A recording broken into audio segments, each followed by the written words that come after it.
Hey guys, what is up? This is Matthew Davis Media once again, and today is my 18th birthday, as you all know in my last video of Chat with Matt. Anyways, welcome back to another movie review, aka After I Saw. This time is going to be on the new film that's surprisingly directed by Eli Roth, The House with a Clock in Its Wall. Now, the first time you hear that title, it's probably gonna, not make, basically it kind of sounds like a tongue twister when you first say it. Like, say that really fast. House with a clock in its wall. House with a clock in its wall. House with a clock in its wall.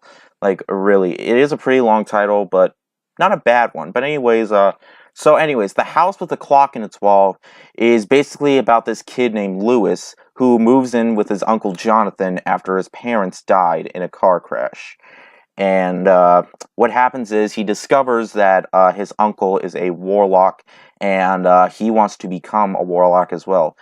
But while doing so, he also goes to school like a normal kid.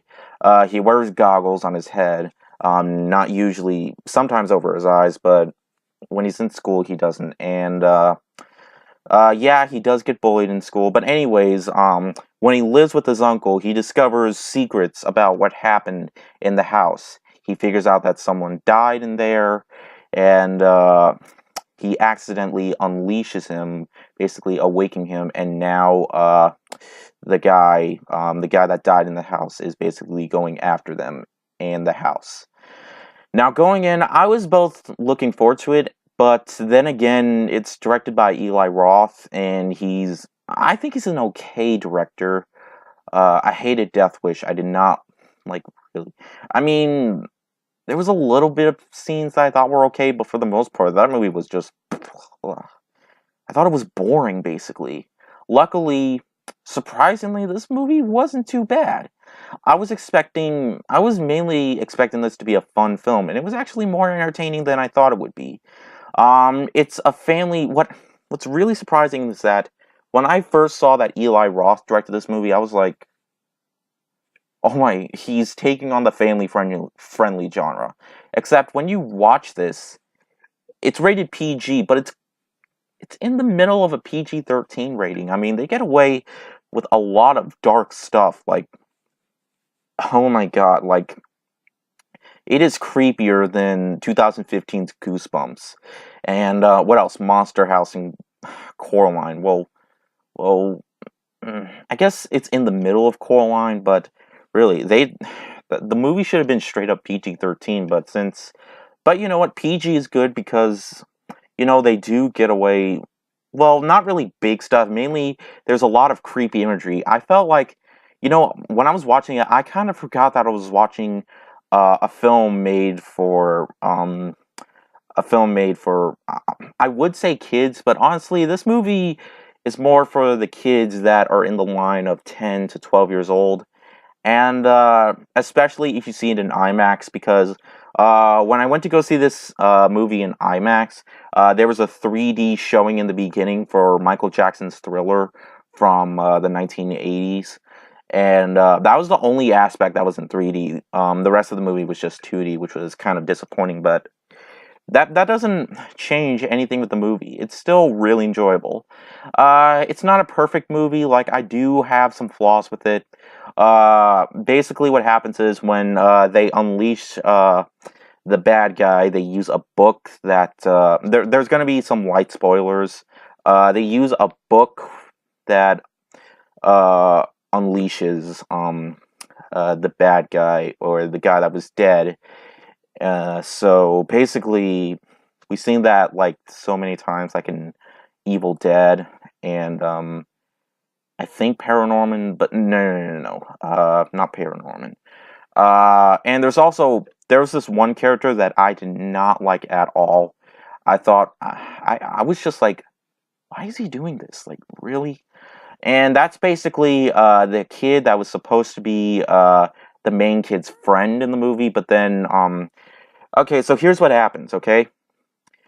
The kid, Lewis, friends this guy who had like a cast on his arm, And he seems like a nice guy at first, and he's running for school president or something. And when he does, he starts acting like a jerk and calling him a weirdo after Lewis tells him his secret about uh, being a warlock. And honestly, their friendship doesn't get any better. It falters down, and the guy's just friends with a bully now. Like, why did they do this? Like, seriously? Oh, and if you're wondering, no, they never become friends again. No, he remains a bad guy, or let's just say a bad kid throughout the rest of the movie. They never make up or anything like that. No. But luckily, the kid got what he deserved at the end. Also, some of the effects, or a couple of the effects, are a bit cheesy, but all in all, for the most part, it looks quite good. Um, so yeah, for its hour and 45-minute runtime, I thought it hit just the right spot for its runtime. It would seem like it should cut a little bit short, but honestly, I think the runtime is spot on. It's definitely a well-paced movie, and the acting, for the most part, is pretty good. It's not perfect. There are some scenes that really didn't falter. Also, there is a couple of toilet jokes, or not really toilet jokes. There's no jokes about toilets, but there was a couple of poop jokes, which I was really hoping I wouldn't see.